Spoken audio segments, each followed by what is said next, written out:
পাকিস্তানের এখনই ক্ষমা চাওয়া উচিত বলছেন বিশ্লেষকরা। বিস্তারিত দেখুন অগ্রযাত্রার ডেস্ক রিপোর্টে। ঢাকায় আন্তর্জাতিক বিষয়ক বিশ্লেষকরা বলছেন তারা বাংলাদেশ ও পাকিস্তানের মধ্যে রাজনৈতিক পর্যায়ে সরকারি পর্যায়ের ফরেন অফিস কনসালটেশনের পরবর্তী অগ্রগতির জন্য অপেক্ষা করবেন, কারণ আলোচনায় 1971 সালের গণহত্যার জন্য ক্ষমা চাওয়া এবং সম্পদ ভাগাভাগির বিষয়গুলো উঠে এসেছে। সাবেক রাষ্ট্রদূত ও বৈদেশিক সম্পর্ক বিশেষজ্ঞ রাষ্ট্রদূত হুমায়ুন কবির বৃহস্পতিবার সন্ধ্যায় বলেছেন, বিভিন্ন কারণে দীর্ঘ 15 বছর পর বাংলাদেশ ও পাকিস্তানের মধ্যে পররাষ্ট্র সচিব পর্যায়ে বৈঠক অনুষ্ঠিত হয়েছে এবং পাকিস্তানের পররাষ্ট্র সচিব FOCতে তার সরকারের প্রতিনিধিত্ব করেছেন। তিনি বলেছেন, FOCতে যখন উত্থাপিত বিষয়গুলোর কিছু ফলাফল আসতে পারে এবং পাকিস্তানের উপপ্রধানমন্ত্রী ও পররাষ্ট্রমন্ত্রী ইসহাক দার এই মাসের শেষের দিকে ঢাকা সফরের কথা রয়েছে।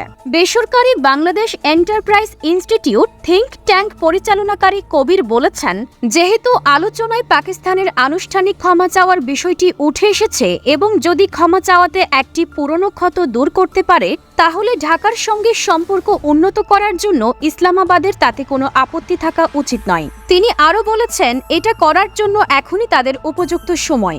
ঢাকা বিশ্ববিদ্যালয়ের আন্তর্জাতিক সম্পর্ক বিভাগের অধ্যাপক ইমতিয়াজ আহমেদ বলেছেন, যদিও ফ্রান্স এবং জাপানের মতো অনেক দেশ অন্যান্য দেশে তাদের নৃশংসতার জন্য ক্ষমা চেয়েছে এমন অনেক উদাহরণ রয়েছে, কিন্তু অজ্ঞাত কারণে পাকিস্তান এখনো পর্যন্ত আনুষ্ঠানিকভাবে ক্ষমা চায়নি। তিনি বলেছেন, সম্পদের ভাগাভাগিও একটি বড় বিষয়।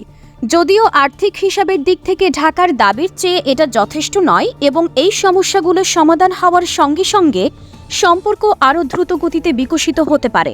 আহমেদ বলছেন, এটিও মনে রাখা গুরুত্বপূর্ণ যে দ্বিপাক্ষিক সম্পর্কগুলো তৃতীয় কোনো দেশের সঙ্গে দুটি সংশ্লিষ্ট দেশের সম্পর্কের ওপর ভিত্তি করে হওয়া উচিত নয়। তিনি বলছেন, দ্বিপাক্ষিক সম্পর্ক কেবল দুই দেশের জনগণ এবং অর্থনীতির স্বার্থে হওয়া উচিত এবং আমাদের ক্ষেত্রে এটি বাংলাদেশের স্বার্থ। তবে তিনি বলেছেন, পারস্পরিকভাবে উপকারী অর্থনৈতিক সম্পর্ক কূটনৈতিক এবং রাজনৈতিক সম্পর্ককে এগিয়ে নিয়ে যেতে পারে।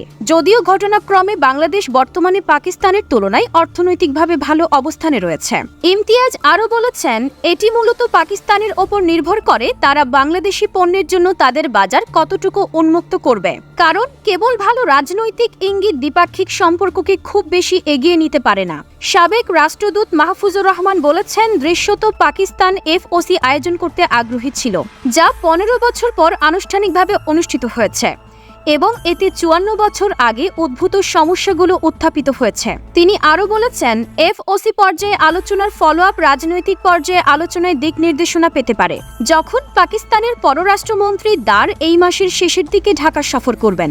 মাহফুজুর রহমান বলেছেন, আমরা আজ পররাষ্ট্র সচিব পর্যায়ের বৈঠক এবং পরবর্তীতে একটি যৌথ সংবাদ সম্মেলনে যে আলোচনা হয়েছে তার ফলোআপ দেখতে পাবো বলে আশা করছি। রহমান একসময় ইসলামাবাদে বাংলাদেশের ডেপুটি হাই কমিশনার হিসেবে দায়িত্ব পালন করেছেন।